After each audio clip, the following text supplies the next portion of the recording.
You're listening to the Voiceover Casting Corner, a podcast and question and answer session recorded live every month. VCC is brought to you by the Voicecaster. The Voicecaster casts thousands of voices every year across all genres, and we're excited to give you an inside look at the casting process direct from our casting team.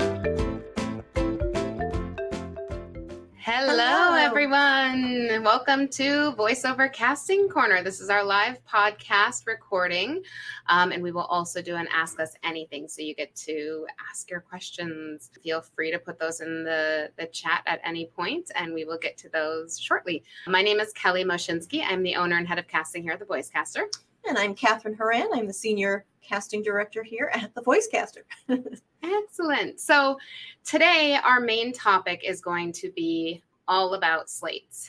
To slate or not to slate? That is the question. So what is the deal with slates? It used to always be a thing where you had to slate, right? You always have to slate. It was just part of it. And now, not so much. It's not always a part of it anymore. Right. So often we find that we're asking you not to slate. So it's one of those things where obviously paying attention to the instructions, always paying attention to the instructions, and then just making sure that you're following whatever the casting director, your agent, the producer, whoever, follow their instructions on what they're asking for. So that is one of the first things that we hear when we are listening to auditions. It's if you slate and we asked you not to slate, probably going to skip your audition. Yeah. Now we have to take the time to take it out. Yep. And vice versa. If you didn't slate and we needed a slate, well, I can't add one in for you. So you have to really make sure you're paying attention and doing what is asked. I have also been seeing some agents like tail slates. Mm-hmm. If you receive audition invites directly from us or even through your agents, you probably think, oh, the template is always the same. It always looks the same. I have a good idea of what Voicecaster wants. Please still look at the instructions, because it doesn't matter how consistent we are on things. There are going to be projects here and there that are different. Mm-hmm. So always paying attention. And slating, pre-COVID, talk a lot about pre-COVID days. When everybody came into the studio, it was, we always had you slate for multiple reasons. One, so that you were introducing yourself on your audition, but also so that there was no confusion on who was who. I will openly admit that there were a few times when a director didn't have somebody slate. They walked out of the booth, couple more people recorded, and then all of a sudden we go back to this file and it's like, oh my goodness, who was that? That is not something that happens now, because theoretically you are saving your own files, you're putting your name in the file name and or slating if you need to, but it was a thing. So we always had everybody slate, and we did have a few clients who had a harder time getting past the slate. So instead of just forgetting about the slate altogether and not doing it, we would actually have our booth directors re-slate for everyone. So then the slate is consistent. The client has to listen past that and get into the copy. So with that, it was a little more of a level playing ground for everybody, because nobody's judging you on your slates. It's going, based on the engineer. And funny enough, I actually had an engineer book a job because the client was like, "Ooh, we love the voice of the person who's slating." True story. So that happens. Things like that happen sometimes. We've had all kinds of crazy things happen. But a slate did that. And slates really can tell us, who you are. It can give us an insight into your personality. Mm-hmm. If you sound bored, we're like, oh, okay, this is just another audition. They don't care. They don't, Does your slate sound like a question and we're not sure you know who you are? Kelly Moshinsky? Is that who I am? It happens. Mm-hmm. You might be laughing right now, but it happens. And we hear some crazy things. It's like we've heard it all. I'm sure at this point we've heard it all, though we do get some surprises still. But also another slating story with animation. We were casting an animated pilot several years ago, and we have everybody for any, character stuff as far as animation, video games, things like that. We do have everybody slate as themselves and then do the character voice. And part of the reason for that is, one, you're giving your introduction as yourself. Your slate becomes like a signature for you. And so a lot of times I'll be looking at lists of names. I'm sure you do this too, Catherine. We'll be looking at a list of names. It's like I can hear each person slating for better or for worse. But they actually, we have people slate in their natural voice for character stuff like that, because then you're showing two different voices right off the bat. And we actually had somebody get cast. They loved the acting in the take, but they didn't like the character voice. And so what they ended up doing is they were like, hey, we heard her natural voice in the slate. We can book her for the job just with the natural voice. So that kind of thing happens as well. It can be super important. And so going along with that too, if you're reading something that they're looking for a British voice, but you're not British, slate with a British accent, just so there's no confusion. You don't want to let the client question, is that person really what we're looking for? So things like that. If you're trying to come off as maybe something that you're not naturally, you weren't born there, or, but you can still do that accent, or you can put that voice on, or, if you're a 40-something adult, but you sound really young, you can do a teenager type voice naturally, or, maybe slate more in that younger voice, just so they're not questioning, is that person really 18? I don't know. Or is that person really British? Yeah. So things like that, it's a little more undercover. You want to hide your true identity. Yeah. Just so there's no confusion. Especially for commercials. It's like if we're casting for an authentic British accent, or whatever the accent is, for sure, like don't pretend. Give them any reason and to then question you. When you book that job, walk into that session and use your British accent. Yes. Obviously, if it comes up, you can have an open conversation with the client. You don't have to lie to anybody, but you just don't want people. Don't open that door. Yeah, you don't want them second guessing you. Exactly. You want to keep that under wraps. Exactly. And kind of going along with following the directions of, are we asking for a slate or no slate or a tail slate? A lot of times we'll tell you exactly what we're looking for, like just slate your name, or slate your name and the character. You don't need to give us any more information than that. There are some actors who like to give their whole life story. They'll tell us their name, the project, and the character they're reading for. And it's like, no. Your name is fine. Don't give any more than you have to. Paying attention to that as well, and just keeping it short and sweet. Don't turn people off because your slate is too long. Keep it easy for yourself is really like, you don't have to slate take numbers. You don't have to put in the little beeps. You don't have to do any of that. Keep it simple. Exactly. Your slate is like you're reaching out your hand saying, hey, nice to meet you. This is, this is who I am. It should just be confident, friendly, have a smile, and most importantly, put a period at the end. So there's no question marks, and you're not going to be like, most of the time, you're not going to be like overly excited about, introducing yourself, but keeping it very friendly. It's going to be more of your personality than professional.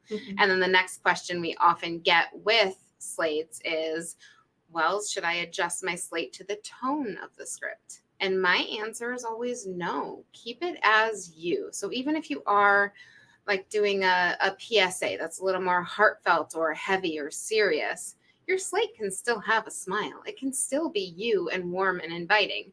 Now, if you're doing something that's a little bit more intimate, you might want to bring the volume level down so that you're not screaming your slate and then you're doing this on the microphone, right? So you might want to adjust for that.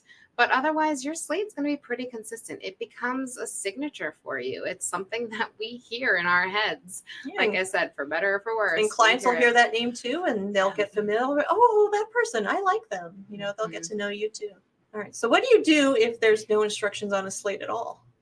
Let's say they give you no information, which happens a lot. Your agent doesn't give you any information. The client doesn't give you any information. That's always a tough one. And my kind of thought is I'd rather have a slate and need it than not have it, than to not have it and to need it. Yep. So it never hurts to throw one in if you're not sure.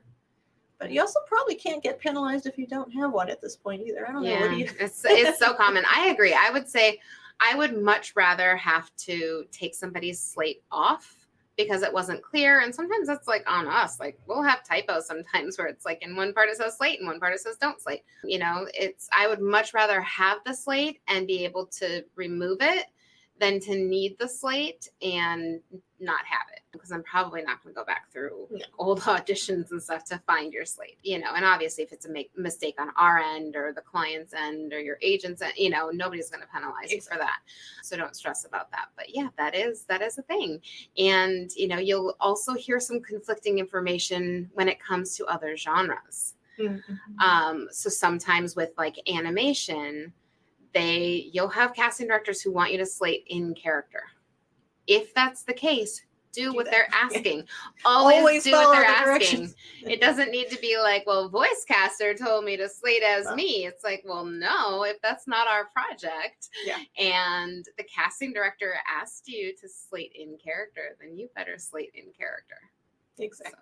So, it's all about instructions. Mm-hmm. It really is like so much of it. And every day I'm just like, oh, I wish people would just follow the instructions and try to write it all out. And I know it's a lot. And I know it's a lot. It can be overwhelming. You know, sometimes they'll send you pages of direction and you're just like, wait, what? Yes. What's going on? But so much. Yeah. Don't want to alienate anybody because you did something wrong. That was right there in the instructions. Yep. Awesome. All right. Well, let's see if we have any questions. So we had some questions that were pre-submitted. Do you want to start with one of the ones that you had? Oh, let's see. Do you guys book people for paying jobs or just provide classes? It never ceases to amaze me what people think we do, or what, you know, they don't realize the range of services that we offer here. I mean, yes, we primarily are a casting house. Casting is our reason for being. That's our bread and butter, our reason for existing. But we offer a whole variety of services in addition to that. So we do offer classes. We do demo production. We offer a VO and Go service where you can come in and record your auditions, you know, get some light direction from one of our casting directors, and then we send it off. And recording services. We have a recording studio that you can rent out if you book a job. So we offer a little bit of everything. But it all goes back to the casting. The casting really is why we're here, and all of those services help us out in the casting department as well, because it's all chances for us to get to know you, the actor, and what you do well, what your strengths are. And so all of that helps us out on the casting side too. Yeah, I mean, Voicecaster was founded in 1975, so we're gonna be 50 next year, which is awesome. Crazy. I mean, it was just like, it was a hole in the wall, one booth, so that we could just do casting. Casting is our primary function. And then we added on recording studios so that as we cast the voice, the clients could record in our studio. And then it just kind of expanded from there. And we offer a ton of actor services, like all kinds of things like Catherine just mentioned. We have such a lineup of workshops in all the different areas. We have seminars. We have our digital VO training. We've already released the basics of VO. So if you're brand new to VoiceOver, we have that available. And I'm super excited that we're closing in on launching our Finding Your Authentic Voice, which is an exciting digital package as well, with a bunch of training videos just on finding your authentic voice. So it's like we are offering all of these things for actors in collaboration. It's really like, if we can help you do your job even better than you already do, then great. Your auditions are going to be stronger. What we're submitting to the client is going to be stronger. You know, it really is a collaborative process. So it's anything that, you know, we can do to help you guys be even better. We all benefit. You know, we're on your side. We're always on your side. We have a ton of actor services, but our primary function is casting. It all leads back to casting. And yes, people book jobs with us every day. And they're all paying jobs. All paying jobs. Unless the occasional pro bono thing. Yes. But for a good cause. And Kelly does a good job of fighting for you guys too, making sure you're getting reasonable rates. So we're not going to ever send anything to you that is insulting. Constantly negotiating. And if it is lower, I usually try to include a note of why it's lower. Either it's a PSA or it's something that we're working on pro bono, and, you know, that kind of a thing. So yeah, it's all paid jobs. We're not we're not here to take money from we're not here to rip you off. There are a lot of things, we'll get phone calls sometimes and people will be like, tell me about your voiceover school. And we're like, I wouldn't call us a school. We offer some workshops and we have expanded that over the last few years, just out of demand. But we're casting directors. That's what we do. That's what we know and love. And all of our training and other services, it's coming from the casting perspective, which is something a little bit different than what, you're going to see training and working with other. A lot of coaches are voice actors. So you're getting the acting side of things, which is important too. Absolutely. It's important to train to get both of those. Yeah, for sure. All right. So Alex said, can you kind of go over the talent mandatories such as session fee, usage fee, deliverables, etc.? Yes, absolutely. So a session fee. So most of the time, session fee and usage fees are separate. Session fee meaning that's what you get paid when you're booked on the session and you go and record. So typically, depending on what it is, pickup sessions a lot of times on the non-union side are like $250. On a full session fee is usually like $500 for up to 2 hours. That typically is everything recorded within those 2 hours. Sometimes session fees, especially on the union side, if you're talking SAG, session fees are per spot.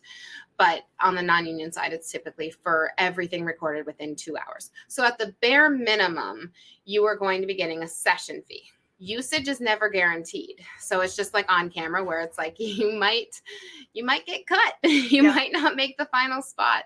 They might record and produce it and then it never gets shipped. Yeah. And so if that's the case, you only get the session fee, you don't get the usage fee. And then there are other projects where the session and use is combined, which means if they're paying $1,000 for session and use, then that means you get that no matter what. So, if you book the job, you go in, they decide not to use it, you're still going to get that full fee. So typically it's like we try to warn clients, like, and it'll happen once in a while where they'll be like, oh, they ditched it. Do we have to pay the whole fee? And it's like, we say yes, and they do. Once in a while, they'll be like, anyway, they'll do just a session fee of $500. And, it's pretty standard, but we do let you know, up front, if it's not used, you'll get paid this, which then, divides up that session and use. So then the usage fee is exactly that. It's the use of your voice. So that is going to be, oftentimes we try to break it down into what is the media. Is it going to be digital? Is it going to be social? Is it paid or unpaid? Because there's paid advertising on social media, right? And then there is just organic where they're just doing posts. So that's unpaid. And, depending upon the use, that's how we base the rates. So often people are like, we'll get emails too from clients, especially newer people, where they're like, how much for an 80-word script? And I'm like, I don't care how many words it is. That has nothing to do with anything. What are you using How's it going to be used? Because, when it comes to like a TV spot or a radio spot, 2 words gets paid the same rate as if you're doing the whole spot. Once in a while, it'll be like a character voice gets paid a little bit less than, the main announcer voice. That's usually because there's also more usage involved and it's, going to be like higher profile. Deliverables are the spots. So if it's going to be like 1 30-second spot and it includes a 15-second cut down version and a 6-second cut down version. So most of the time then in the session, you would go in, you'd record the 30, and then they would take the audio from that and create a 15-second spot and a 6-second spot. So sometimes, most of the time, cut downs are included on the non-union side. It's obviously handled differently on the SAG side. And then I'm trying to think, he said, et cetera. So I'm going to go through the rest of my list. Territories. So where is it going to be used? Is it going to just be in the state of California? Is it going to be in any major markets like LA, Chicago, New York? Or is it going to be national all over the US? Is it going to be all of North America to include Canada? So it's where is the territory going to be? A lot of times for digital stuff, it's worldwide. It's just worldwide by nature. Anybody can access it. And then Conflict or exclusivity is usually the other thing. And that is just essentially saying, so most of the time there isn't a conflict for non-union. Once in a while, they'll want to hold one. And then usually on the union side, there's a conflict or exclusivity for TV. And then if they pay an additional holding fee, they can do that for internet digital as well. So the conflict is essentially what category you can't work in. So say you book a spot for Honda and they're holding a conflict. Their conflict is going to be automobiles. So essentially then you can't go and do a voice for Toyota. Yeah. So that's where your conflict category is. And sometimes they're broader. They try to hold a broader category. Sometimes it's like breakfast foods, and it's like, or breakfast cereals. Like sometimes they're very specific and it's like, okay. So yeah, that's kind of a breakdown of all of the different things that you'll see in any casting breakdowns that you see. So what are your feelings on multiple takes?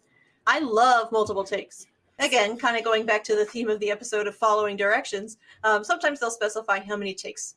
If they say send 2 to 3, send 2 to 3. If they say you can only send 1, obviously you're stuck. But yeah, multiple takes are a great way to show range. I mean, sometimes, you look at the list of specs or the direction and it's like a word salad of different adjectives. And you're like, oh God, how do I get all of this into one take? No. So it's nice to be able to break it up and like, okay, here's one that's maybe a little more, this chunk of words. And here's, this one's a little more friendly. This one's a little more professional. It's a great way to show range. Sometimes you'll have an idea for something, this could be a fun option. You can throw that in there. It's a great way too. If let's say it's a 30-second spot. And maybe it's a little long.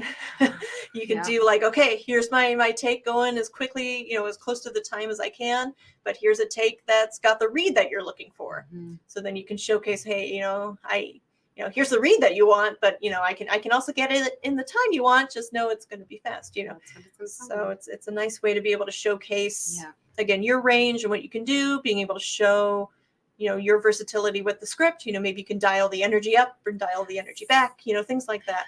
Always cover do your multiple bases. Takes. It's a great way to cover your bases because you never know what the client wants. You never know for sure. And sometimes they don't know what they want until they hear it. And so it's a great way to show, here's what I can do with this. And you can appeal to more people on the creative team. Mm-hmm. It's like, if the writer loves your first take, but then creative director likes the second take. The script writer likes the third take. Great. It's like excellent. Even more chance of getting booked then for it. It's also a way that, we can see how directable you're going to be. Because if you have one take that's here and then you have one take that's here, it's like, I know that you can do everything in between. The downside to that, I guess you could say downside, is also that if you're doing this take and you're doing this take, then it's showing that you don't have a ton of range. So it really is about making choices and going full on with those choices, making sure that things are distinctly different. Mm-hmm. And even if timing isn't an issue, like Catherine said, with the doing a take for the sake of time and a take for the sake of the read, even if that's not an issue, it's always good, if nothing else, switch up the energy and pacing in your takes. Because so often when we get you into a session, that's what they want to hear. They're like, oh, more energy. I want more energy. Oh, let's go a little bit faster. Let's slow it down. Yeah. So show us that you can do that. They always say they want conversational, real people, but then it always ends up a little on the announcer side. Yep. And that's a topic for another day that we're going to talk about. Holy, wow, we could talk about that for hours. Right. The difference between the audition and the final product spot. Oh, gosh. Always. Let's see. So Lawrence is surprised by the amount of auditions you receive on a single spot. Upwards of 1,000 plus. Why so many? Great question. Fantastic question. So the way we work a little bit differently than other casting houses. So we do have an internal roster. We do have people that we know and work with who get auditions directly from us. So we do send to a handful of people on projects that we know that they would be good for, and we want to make sure that we get them on it. We also send out to select agents. So we do vet agents. We don't just send to anybody and everybody. There are agents that I have taken off of our list over time for various reasons. So we are select in who we send to. Some casting houses just send to every agent in the US, all of the regional agents, every major market, that kind of a thing. So that obviously makes the numbers go up.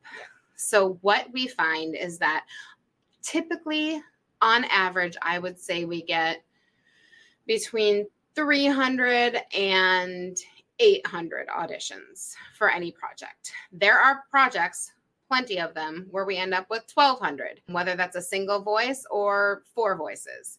It can depend. And sometimes that's just a matter of the agents not vetting the talent getting it from their agent and not being right for it and still auditioning for it. And then we end up getting it. Sometimes it's, we try to limit how many submissions we get from agents, and some agents are great about only sending us their top 5 to 10, and some send us their top 50. And if you're casting for something where they want men and women, 20s to 50s, I mean, that's such a wide most net. Of the people in town. So. Yeah, such a wide net. So that's really where it comes from, is how big of a net that we cast. And then also, just knowing, and I can give you some numbers even just to kind of, show you, like, so 1,200 auditions. Out of those 1,200, on a project I had a couple weeks ago that had 1,200 that I was talking about, there were about almost 100 that just didn't label correctly. It wasn't submitted correctly. So we put those bye-bye. If there were late submissions, if an agent submitted late or talent submitted late, put those aside. They can be used for backups, but I'm not going to give them priority because they weren't even on time. And then from there, that's when we go through, and if they slate it because they weren't supposed to, I put those aside because we don't have time to edit. And then we start listening to those 3 to 5 seconds. You get 3 to 5 seconds. And we can tell sometimes from the first word if you're going to be right or not. Sometimes I just look through the list of people and get rid of people because I know they're not right for it, just because I know them. So, it's a combination of actors reading for things that they shouldn't and agents submitting too many people and people they shouldn't. That tends to make the numbers go up, which is also why we have an internal roster, so that we can be very selective and not waste everybody's time, because it's not just a waste of our time. Like I feel bad when actors don't fit a spec and they're spending time doing the audition, Is it best to submit auditions earlier than waiting to the last minute? And yes, Chad, yes. Always. Don't be a procrastinator. I mean, sometimes obviously, life happens. You don't have, and so many things are such a quick turnaround. You might not have time to get it to the last minute, but it's always best when you can to submit it as soon as possible. Just because sometimes your agent or the casting director, might be submitting it to the client as they come in. So maybe the client is listening, ahead of the deadline. So they might choose somebody before you even record your audition, if you're one of the last to submit in. So you just never know who's listening and when. You never know if your agent maybe gets their quota and they're sending it off, maybe before the deadline. So it's never a good idea to wait till the last minute, just because you never know what's happening with that audition. So better to get it in sooner than later.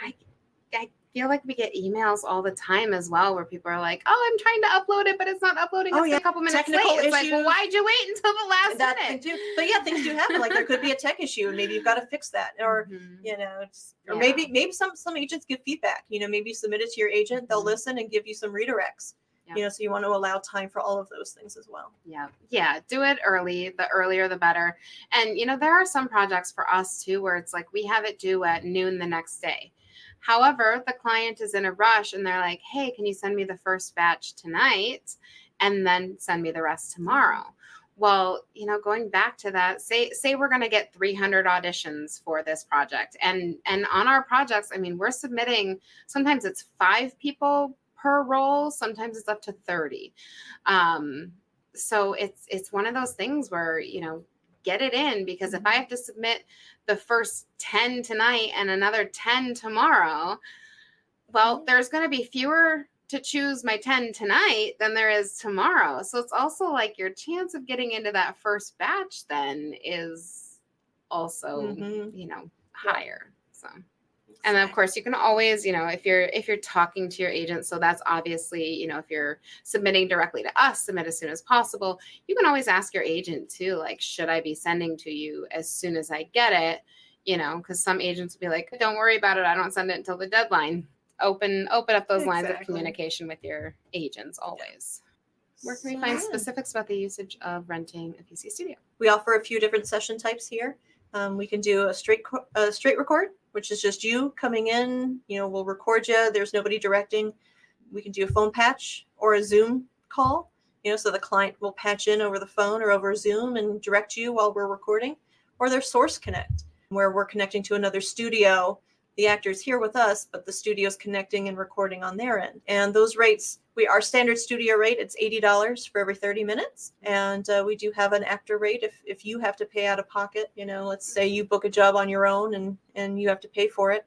We do have an actor rate for that. You just reach out to us. You can call us or email us, and we'll check our schedule, and hold time for you. Just let us know what day you're looking at, how much time you want to hold, and we get you on the schedule. And all the sessions come with an engineer, so you're not running the equipment or anything yourself. Yeah. And we send the files wherever you need them to go. Yeah. Yeah. And we break our actors rate down into 15 minutes. So even if it's like the client wants you for 2 hours and you only record for 30 minutes, we're only going to charge you for 30 minutes because we just charge you for the time. We want to make it as easy as possible for you. And then if you also, if you have a client who's asking for, what kind of microphones do you have? What are your studio specs? We have a spec sheet, so you can just reach out to us and we can send you what we have so that you can let the client know, like, here's what the studio that I go to has. And that's usually all you need. Yeah. Nice and easy. And we're usually pretty available. Like, we're not usually booked solid. So yeah, we have a couple other questions that were submitted previously. So we'll answer a couple more of those. If you guys have anything else, feel free to put it in the comments and we'll get those before we wrap up here in the next 10-15 minutes. Alex, any entry-level type job openings at the Voicecaster? Eventually. So yes, we are working on our renovations right now.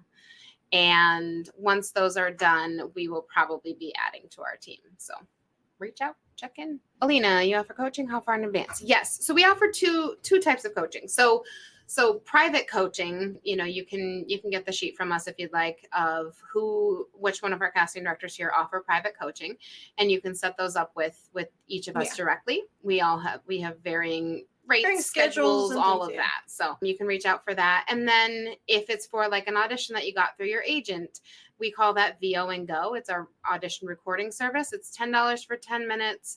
We do have availability Monday through Friday, so you can just call or email us to set up a time.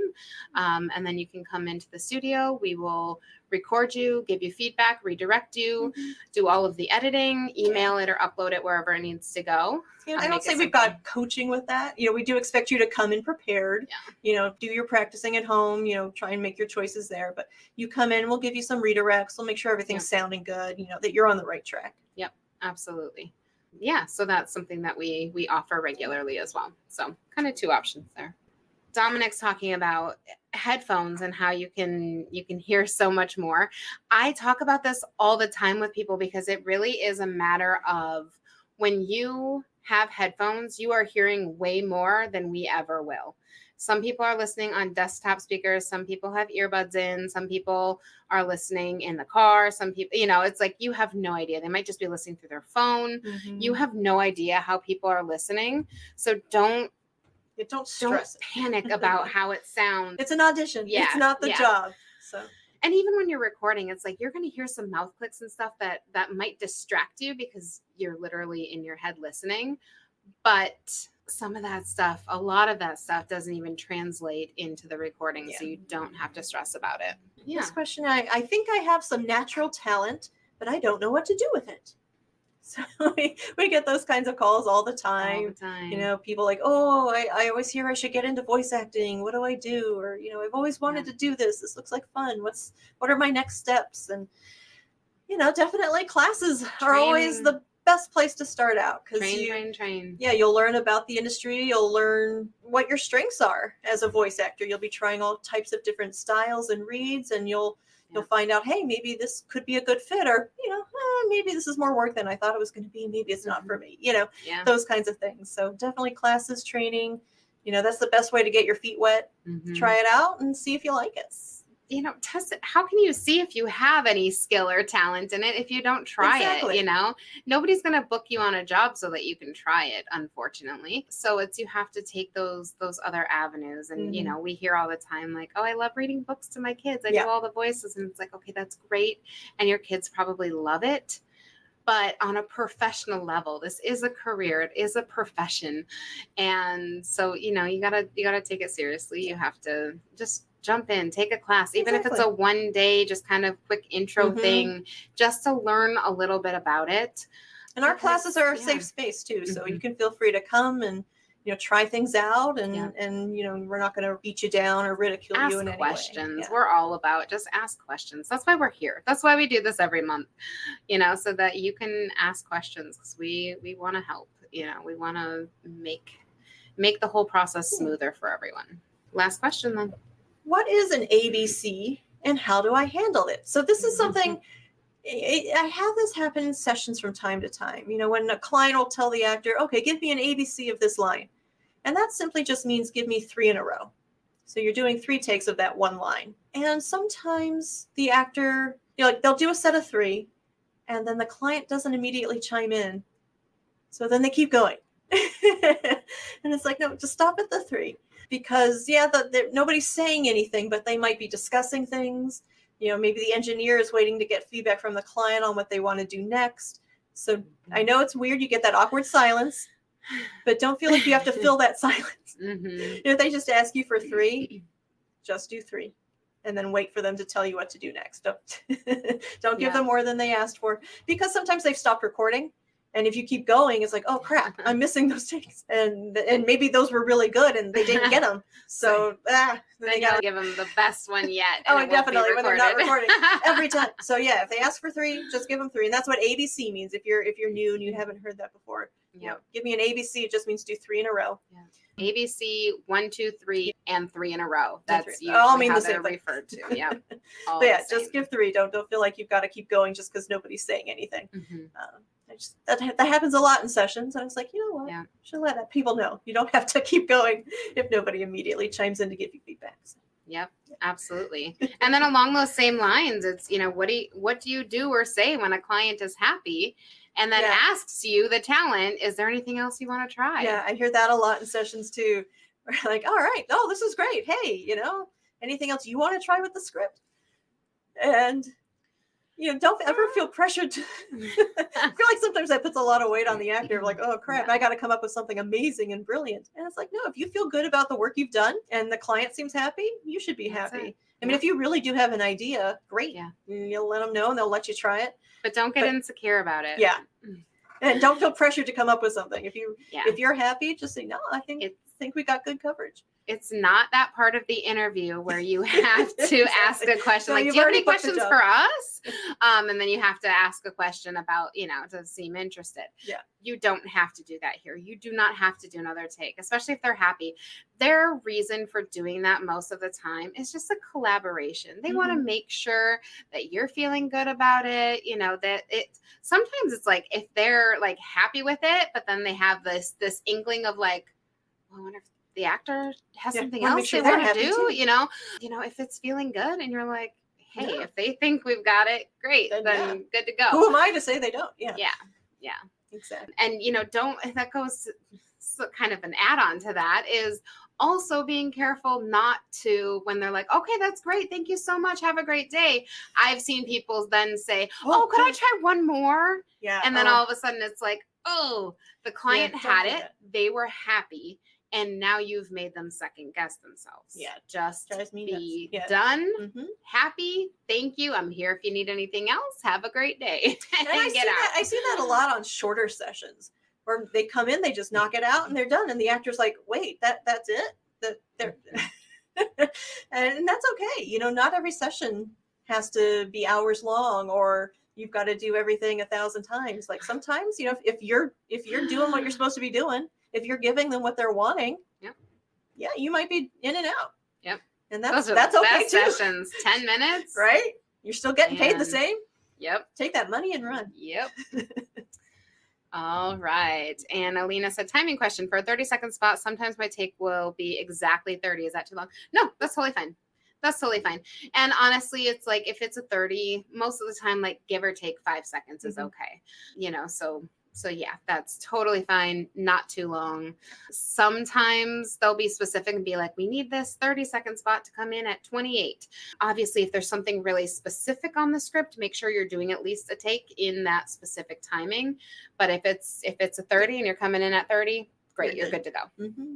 All right. Excellent. So that was all of the questions that we had pre-submitted. I'm not seeing any others in the chat, so we will wrap it up for today. We have our next one set. Yes, we do. And I don't have it for July. I think it was the last week of July. Yes, and we're going to do a 10 a.m. We're going to do an early one because I know people from around the globe want to get in on these as well. So we do keep switching up the day and time just to make it fit for people, but we always have them recorded. We will have them on YouTube and on Facebook, so you can always watch the replays. And you can comment on any of our stuff with any questions for next time. If you can't make it live, you can always email us with questions as well. So thank you all for joining us, and we will see you next month. Thanks. Catch our next Voiceover Casting Corner episode live on Facebook and YouTube. Check our socials or follow us for the latest info. Thanks for listening.